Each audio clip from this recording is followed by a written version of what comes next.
Hello guys, आप लोगों का स्वागत है आपके अपने यूट्यूब चैनल टॉपर्स इन पर। तो सुबह की जो क्लास 11:30 बजे हम लोगों की चलती है वो क्लास आज जो है नहीं चल पाई थी क्योंकि आज मेरी तबीयत बहुत ज़्यादा ख़राब थी। तो उसके लिए मैं आप सभी लोगों से माफ़ी मांगूंगा। लेकिन जो है 8 बजे की क्लास जो है डिस्टर्ब ना हो, क्योंकि अभी भी तबीयत मेरी ज़्यादा ठीक है नहीं।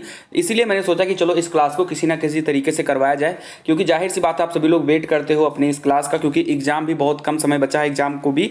तो कोई बात नहीं, हम लोग जो है आज कर लिए हैं, दवा हमने ले लिया है, ठीक हो जाऊंगा। कल से जो है सारी क्लासेस जो है स्टार्ट हो जाएंगी और जो 500 क्वेश्चंस का जो पीडीएफ है उसका जो सेकंड पार्ट है वो कल आपको मिल जाएगा। और कल जो है ये पीडीएफ कहाँ मिलेगी आपको मैं बता दूं, तो जो हम लोगों का दूसरा चैनल है टॉपर्स इन 2.0, जिसका लिंक मैंने नीचे दे दिया है। तो आप लोग अभी जाइए, जिन लोगों ने सब्सक्राइब नहीं किया उसको सब्सक्राइब कर दें। और उसी चैनल पर जो है 500 क्वेश्चन की पीडीएफ ऑलरेडी हम लोगों ने दे दी है, आप लोगों ने पढ़ भी ली होगी। जो नहीं देख पाए वो जाकर तुरंत उसको डाउनलोड कर लें। बाकी कल जो है आपको अलग से 500 क्वेश्चन की पीडीएफ जीके की और दे दी जाएगी। ठीक है, तो सभी लोग उस चैनल को भी सब्सक्राइब कर लें, लिंक नीचे दिया गया है। तो कल से हम लोगों की सारी क्लासेस चलेंगी। अब बस जो है भगवान से ही चाहता हूँ कि जल्दी से मैं ठीक हो जाऊँ, क्योंकि आप लोगों का पेपर है। तो क्लासेस चलेंगी, चाहे तबीयत खराब हो या ना खराब हो, क्लासेस चलेंगी, इसमें कोई भी दिक्कत नहीं होने वाली। तो चलिए, क्वेश्चन नंबर जो है आज हम लोग के पास टॉप 40 क्वेश्चन है। तो सबसे पहले क्वेश्चन का आंसर आप लोग बताइए जल्दी से, और आप लोग आंसर बताना भी शुरू कर चुके हैं कि किस एकमात्र उपराष्ट्रपति की मृत्यु पद पर आसीन रहते हुए हुई थी। कौन सा ऐसा उपराष्ट्रपति था जो अपने पद पर कार्यरत था और तभी उसकी मृत्यु भी हो गई थी। जितने भी क्वेश्चन हैं सब जो है इंपॉर्टेंट क्वेश्चन है, बार बार एग्जाम में रिपीटेड क्वेश्चन है, तो इनको जरूर आप लोग सॉल्व करिए। तो कृष्णकांत जो है एक उपराष्ट्रपति थे भारत के, ये जब अपने पद पर उपराष्ट्रपति थे तभी ये खत्म हो गए थे। बिल्कुल, चलिए क्वेश्चन नंबर जो है इसके बाद में 101 नंबर का क्वेश्चन देखिए आप लोग। निम्न में से कौन संसद का, सभी लोगों का वेलकम है, सभी लोग जल्दी से जुड़ जाइए, आंसर सभी लोग टाइप करिए, क्योंकि आज हम जो है ज़्यादा जो है बोलेंगे नहीं, क्योंकि थोड़ी तबीयत है खराब। तो बिल्कुल हम लोग बेहतरीन क्वेश्चन करेंगे, बस ये है कि क्वेश्चन डिस्टर्ब नहीं होंगे, काफ़ी अच्छी क्वेश्चन है। निम्न में से कौन संसद का अस्थायी एवं उच्च सदन होता है। बिल्कुल, तो क्वेश्चन नंबर अगर हम 101 की बात करते हैं तो 101 का राइट नंबर जो है बी हो जाएगा, राज्यसभा। आपको पता है कि संसद जो है 3 चीज़ों से मिलकर बनी हुई होती है। ठीक है, संसद में 3 चीजें होती हैं, एक होता है राष्ट्रपति, एक होता है राज्यसभा और एक होता है लोकसभा। ठीक है, संसद हमेशा पूछा था संसद किन 3 चीजों से मिलकर बनता है, तो राष्ट्रपति, राज्यसभा और लोकसभा, इन्हीं 3 चीजों से मिलकर बनती है। बिल्कुल, अगर हम राष्ट्रपति की बात करते हैं तो इनका अनुच्छेद 52 होता है, अगर हम राज्यसभा की बात करते हैं तो 80 होता है, लोकसभा की अनुच्छेद की बात करेंगे तो 81 होगा, और अगर संसद की बात करेंगे तो 79 होगा। याद रखिएगा, 79 अनुच्छेद में संसद रखा जाता है, 80 में राज्यसभा, 81 में लोकसभा और 52 में राष्ट्रपति। तो अनुच्छेद भी आप याद कर लीजिएगा, चारों इंपॉर्टेंट थे। 102 नंबर क्वेश्चन जो है, राष्ट्रपति द्वारा राज्यसभा में कितने सदस्यों को मनोनीत किया जाता है, काफी ज्यादा इंपॉर्टेंट है। चलिए, तो राष्ट्रपति द्वारा राज्यसभा में कितने सदस्यों को मनोनीत किया जाता है, तो आपका राइट आंसर जो है 12 हो जाएगा, कि राज्यसभा में जो है राष्ट्रपति द्वारा 12 लोगों को मनोनीत किया जाता है, और वहीं लोकसभा में राष्ट्रपति द्वारा 2 सदस्यों को मनोनीत किया जाता है। इस बात को आप याद रखिएगा। क्वेश्चन नंबर 103 पर आ जाते हैं। राज्यसभा में किस राज्य के प्रतिनिधियों की संख्या सर्वाधिक है। बिल्कुल बताइए कि किस राज्य के राज्यसभा में किस राज्य के प्रतिनिधियों की संख्या सबसे ज्यादा है। इसका आंसर सभी लोग टाइप करिए।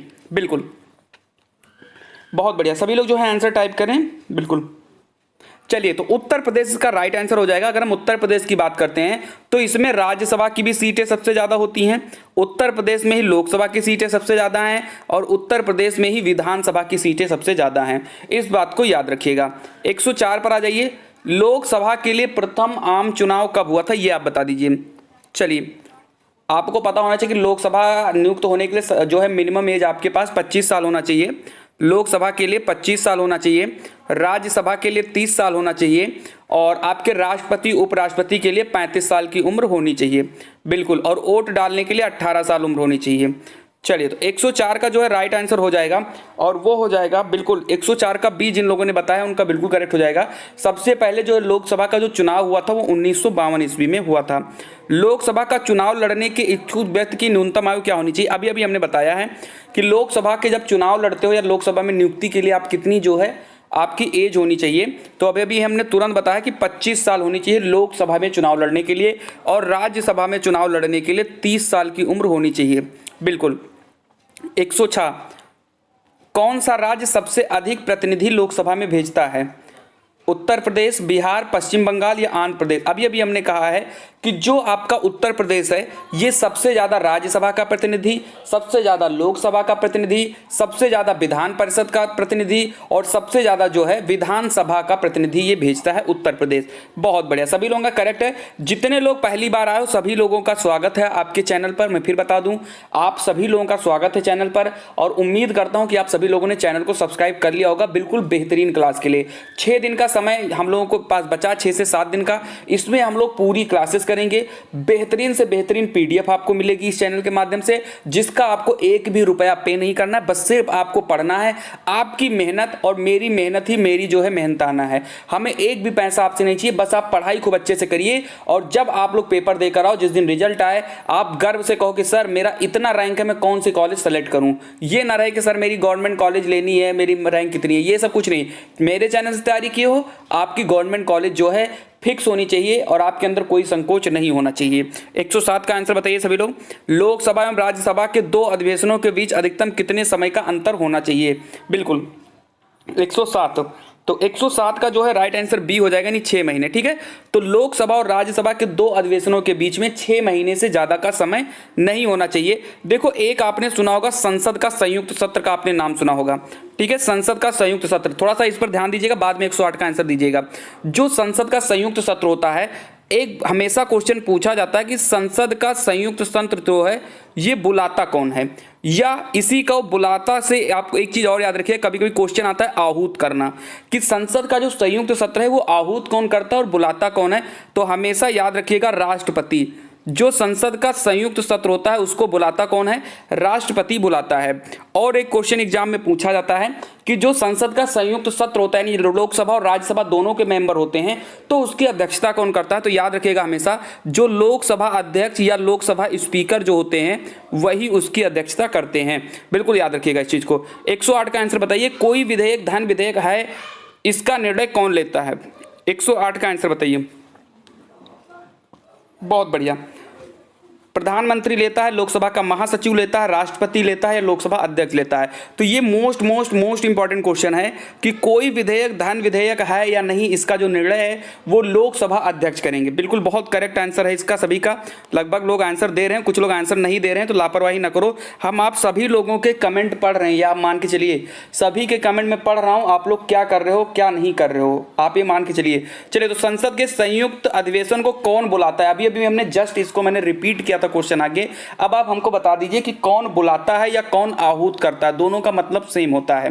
राष्ट्रपति बुलाता है, प्रधानमंत्री बुलाता है, लोकसभा अध्यक्ष बुलाता है या विपक्ष का नेता बुलाता है? चलिए, तो 109 का राइट आंसर ए हो जाएगा कि संसद का जो संयुक्त सत्र होता है या संयुक्त अधिवेशन होता है उसको राष्ट्रपति बुलाता है। लेकिन अगर बात किया जाए उसकी अध्यक्षता कौन करता है, तो अध्यक्षता लोकसभा अध्यक्ष करता है।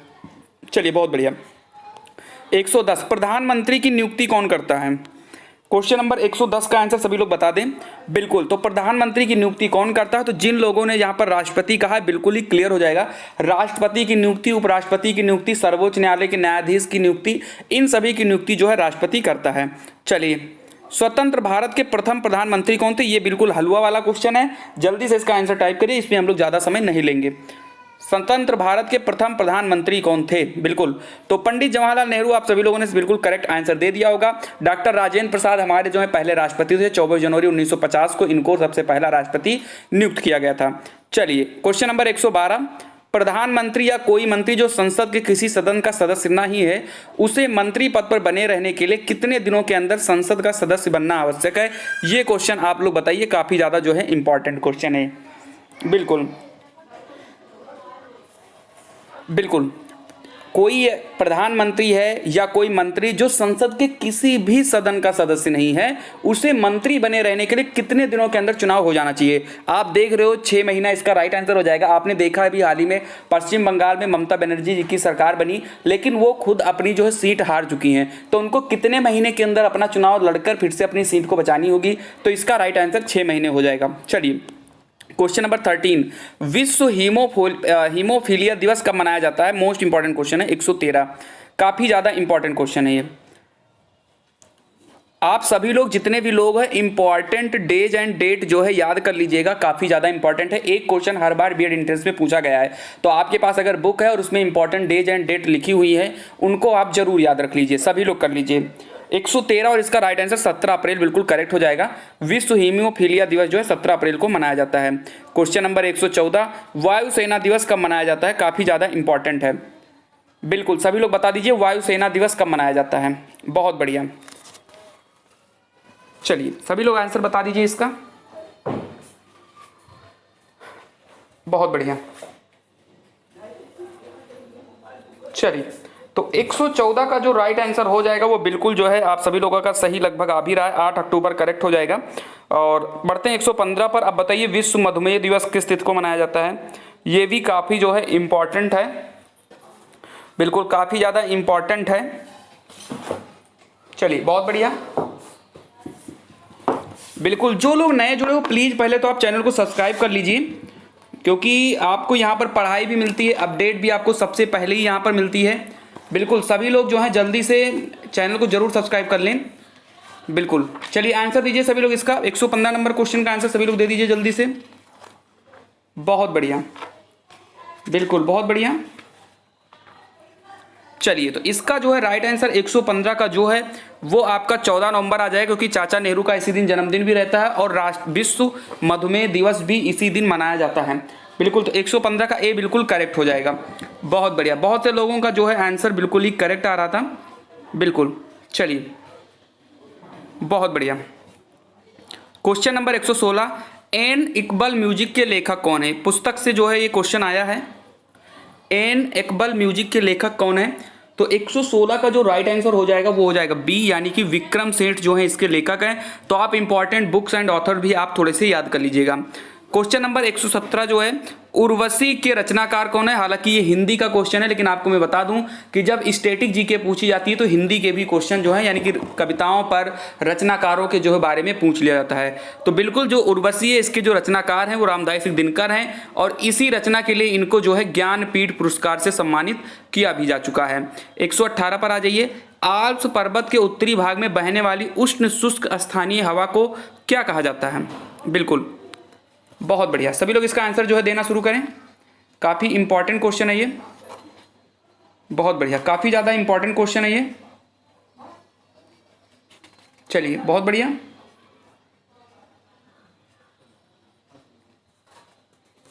चलिए बहुत बढ़िया।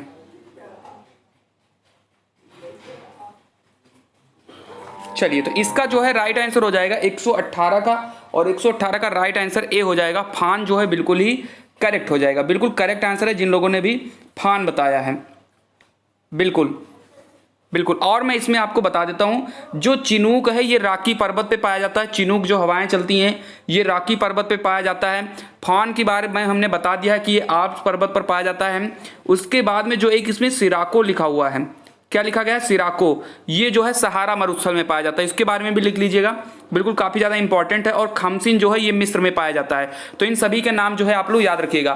फान जो है आल्प पर्वत पर पाया जाता है, चिनूक जो है वो आपकी राकी पर्वत पर पाया जाता है, सिराको जो है वो आपका कहाँ पे पाया जाता है, सहारा मरुस्थल में, और खमसिन जो है ये आपका कहाँ पाया जाता है, तो मिस्र में पाया जाता है। तो काफ़ी इंपॉर्टेंट है, इनको याद रख लीजिएगा। क्वेश्चन नंबर 109, निम्नलिखित में से कौन सा युग्म सुमेलित नहीं है। आपको सुमेलित के बारे में आपको बताना है। बिल्कुल कौन सा सुमेलित नहीं है इसमें, तो 119 का जो है राइट आंसर हो जाएगा, और वो हो जाएगा इसमें सी, क्योंकि अभी अभी हमने बताया है कि जो सिराको है बिल्कुल वो कहाँ पाया जाता है, सहारा मरुस्थल में पाया जाता है, लेकिन यहाँ पर ऑस्ट्रेलिया लिखा है तो ये गलत हो जाएगा, लेकिन आंसर हमारा सही हो जाएगा।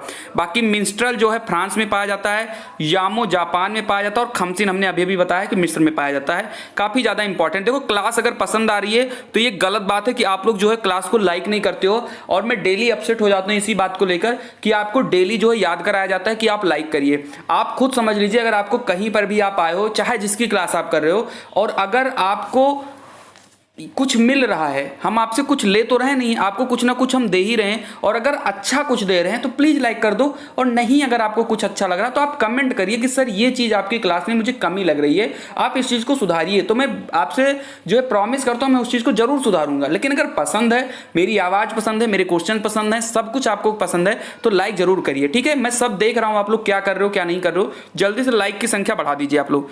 प्रतिचक्रवात की विशेषता क्या है बताइए, 120 का राइट आंसर बताइए। बिल्कुल 120 का राइट आंसर जो होगा डी हो जाएगा। नहीं, प्रतिचक्रवात से क्या होता है कि आकाश जो है स्वच्छ हो जाता है। निम्नलिखित में से कौन सर्वाधिक विनाशकारी है बताइए।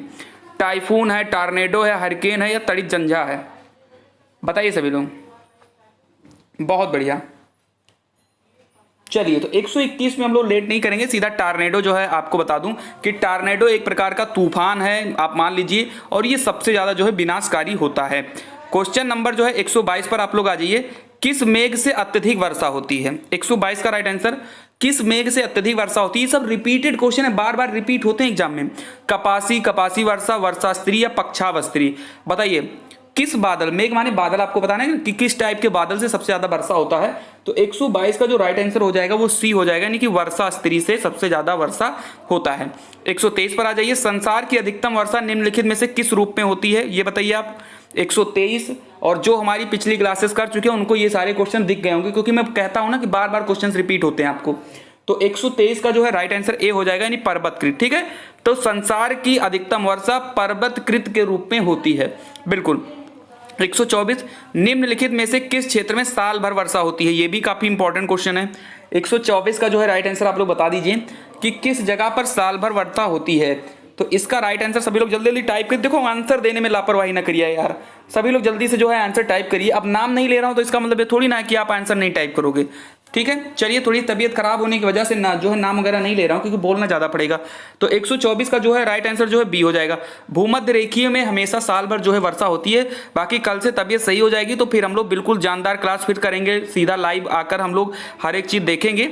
बस आज जो है किसी तरीके से आज की क्लास मैनेज करनी है हम लोगों को, क्योंकि समय बहुत कम बचा है और आप भी जान लगा दीजिए, 6-7 दिन बचा है और मैं आपके साथ लगा हुआ हूँ। पीडीएफ के लिए कोई ना घबराओ, कल आपको पीडीएफ मिल जाएगी टॉपर्स इन 2.0 पर। चैनल की लिंक मैंने नीचे दे दिया, तुरंत जाओ उसको सब्सक्राइब करो, ठीक है। क्योंकि एक्स्ट्रा चीजें जितने भी हम लोग एक्स्ट्रा करिकुलम एक्टिविटीज करते हैं वो हम लोग टॉपर्स इन 2.0 पर ही करते हैं, क्योंकि ये जो मेन चैनल है ये बेस्ट ज्यादा रहता है। आपको भी पता होगा कि इसमें सारी अपडेट, सारी क्लासेस सब इसी पर चलती हैं। चलिए, तो पाटलिपुत्र नगर की स्थापना किसने की है, तो 125 का आंसर सी हो जाएगा, यानी उदयन ने जो है पाटलिपुत्र नगर की स्थापना की थी। 126, निम्न में से किस शासक ने वैवाहिक संबंधों के आधार पर अपने साम्राज्य को स्थिरता प्रदान की। ये क्वेश्चन रिपीट हुआ, आपने अगर पिछले प्रैक्टिस पेपर देखा होगा तो उसमें भी ये क्वेश्चन थे। चलिए, बिल्कुल, तो वैवाहिक संबंधों के आधार पर अपने साम्राज्य को किसने स्थिरता प्रदान की थी, तो बिंबिसार जो है ये काफी हो जाएगा। अजातशत्रु की बात करते हैं तो ये जो है हर्यक वंश का शासक था और इसको कुणिक कहा जाता है। ये क्वेश्चंस कई बार एग्जाम में रिपीट हुआ है कि कुणिक किसको कहा जाता है, तो अजातशत्रु को कहा जाता है और ये हर्यक वंश का शासक था, बिल्कुल। 127 पर आ जाइए। अवंती को मगध साम्राज्य को मिलाने का श्रेय किसको है, अवंती को मगध साम्राज्य में मिलाने का श्रेय किस शासक को है, तो 127 का राइट आंसर जो है सी हो जाएगा, शिशुनाग। शिशुनाग जो था ये शिशुनाग वंश का शासक था और इसने क्या किया था, अवंती को मगध साम्राज्य में मिलाने का श्रेय इसी के पास है। चलिए, बिल्कुल। काला शोक की राजधानी कहाँ थी, 128 का क्वेश्चन बताइए। सिर्फ 140 तक क्वेश्चन है आज, 140 नंबर तक क्वेश्चन है। चलिए, और जितने भी क्वेश्चन है ना टॉप क्वेश्चन है, टॉप क्वालिटी के क्वेश्चन है 128। और अगर हम इसकी बात करते हैं तो ये ए हो जाएगा, यानी वैशाली। तो जो काला शोक है उसकी राजधानी कहां पर है, तो वैशाली में है। 129 आ जाइए। तुवालू की राजधानी कहां स्थित है, तुवाली की राजधानी जो है कहां स्थित है बताइए। 129 क्वेश्चन पूछा गया तो फुनाफुटी, ठीक है। तुवाली की जो राजधानी है वो फुनाफुटी है। उसके बाद अगले पर बढ़ जाते हैं 130। निम्नलिखित में से कौन सा युग्म जो है सुमेलित नहीं है, देश दिया है और उसकी राजधानी दिया है, आपको बताना है कौन सी जो है सुमेलित नहीं है, बिल्कुल। 130 का आंसर बताइए सभी लोग, बहुत बढ़िया। 130 का आंसर आप लोग बताइए। चलिए, डी ऑप्शन नहीं दिख रहा था, चलिए हटा दिए हैं। 130 का आंसर आप लोग बताइए। बिल्कुल। तो अगर हम 130 पर बताएं तो तंजानिया की राजधानी दार एस सलाम होता है, बिल्कुल करेक्ट है। रवांडा की किगाली होते है, बिल्कुल। सीरिया का दमिश्क होता है, बिल्कुल करेक्ट है। मकाऊ का जो है बंदर सेरी नहीं होता है, इस बात को आप याद रखिएगा। बिल्कुल, जो मकाऊ है वो बंदर सेरी नहीं होता है, इस चीज को आपको बिल्कुल ही जो है क्लियर कर लेना है। आगे बढ़ते हैं 131 बिल्कुल। अब यहां पर भी राजधानी पर ही है कि 131 का आप लोग बताइए जल्दी से, कौन सा जो है युग्म सही से सुमेलित नहीं है, जल्दी से आप लोग बता दीजिए। बिल्कुल करेक्ट कर लीजिए सभी लोग, बहुत बढ़िया। सभी लोग जल्दी से करेक्ट कर लीजिए, इसको जल्दी सही करिए, बहुत बढ़िया। चलिए बहुत बढ़िया, चलिए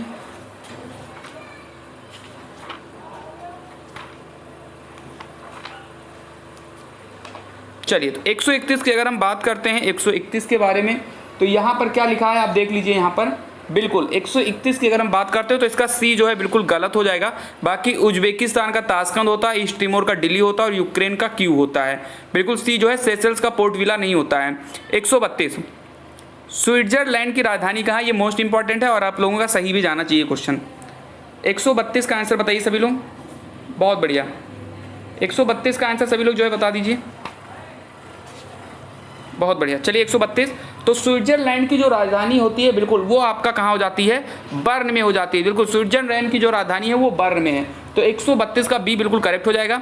मोगादिशु किस देश की राजधानी है। जितने भी राजधानी के क्वेश्चन हम उठा के लाए हैं आज, ये सारे रिपीटेड क्वेश्चन है बार बार। बिल्कुल जरूरी नहीं कि बीएड में ही आए हों, और भी एग्जाम में ये क्वेश्चन आए हैं, लेकिन रिपीट हुए हैं, कई बार रिपीट हुए हैं। मोगादिशु किस देश की राजधानी है, तो 133 का जो है राइट आंसर सी हो जाएगा, सोमालिया। ठीक है, और हमें पता है कि आप लोग तुक्का सबसे ज्यादा मार रहे हो इस राजधानी वाले में।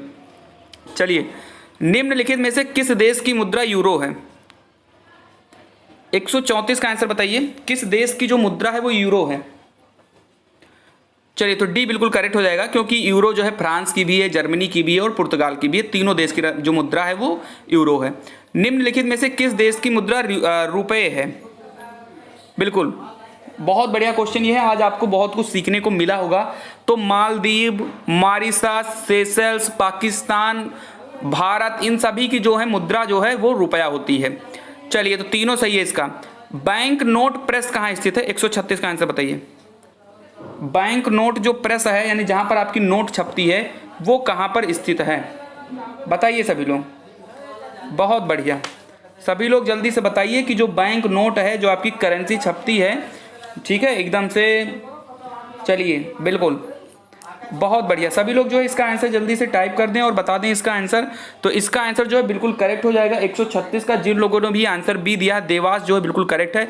यहीं पर आपका जो है नोट छपती है। आपको बता दूं कि जो भी करेंसी में जो नोट हमारी छप के आती है वो आरबीआई उसको छापता है, लेकिन जितने भी कॉइन और सिक्के जो छपते हैं वो भारत सरकार द्वारा जो है उसको दिया जाता है। तो भारत सरकार के जिम्मे सिर्फ सिक्का है, लेकिन आरबीआई के हाथ में जितनी भी नोट है वो इन्हीं के पास है। चलिए, 10 रुपए या इससे ऊपर के नोट पर किसके हस्ताक्षर होते हैं, मोस्ट इंपॉर्टेंट क्वेश्चन है ये।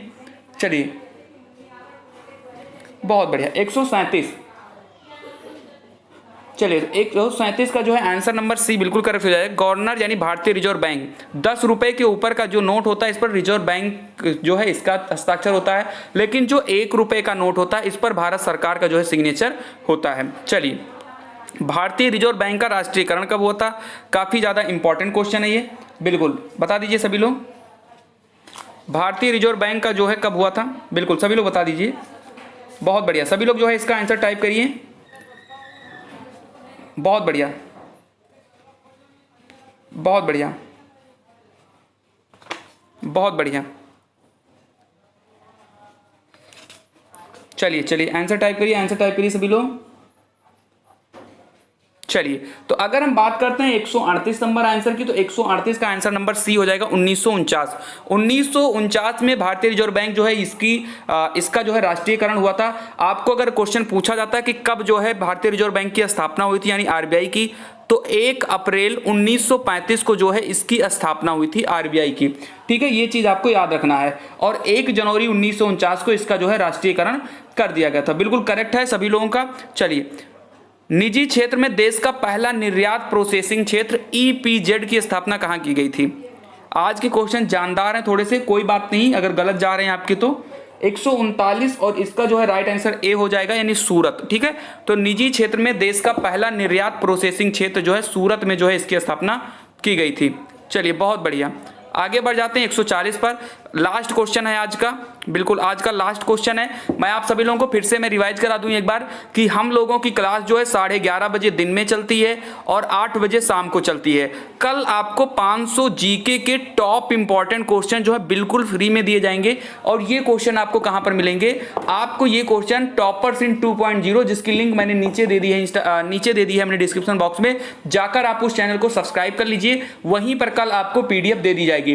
क्लास का टाइमिंग नोट करिए, 11:30 बजे और 8 बजे क्लासेस चलती हैं। ठीक है, इतनी चीजें आपको बिल्कुल कंफर्म हो जाना चाहिए। जितने भी लोग नए आए हैं मैं उनका वेलकम करूंगा कि आप लोगों का इस परिवार टॉपर सीट में आपका स्वागत है और आप इस परिवार के एक जिम्मेदार नागरिक बनेंगे और आप अच्छी से पढ़ाई करेंगे, ये चीज आप मान के चलिए। बाकी हम बात करते हैं 140 का, तो इसका जो है राइट आंसर जो है वो बी हो जाएगा, बिल्कुल करेक्ट।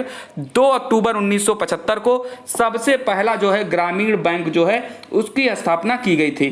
बिल्कुल 2 अक्टूबर 1975 को इसकी स्थापना की गई थी। तो बिल्कुल करेक्ट है। आज की जो क्लास है यहीं एंड करेंगे और आज जो है मैं बिल्कुल फिट हो जाऊंगा, मैंने दवा वगैरह ले ली है, तो कल की क्लास बिल्कुल जान लगा के हम लोग पढ़ेंगे। जय हिंद, जय भारत।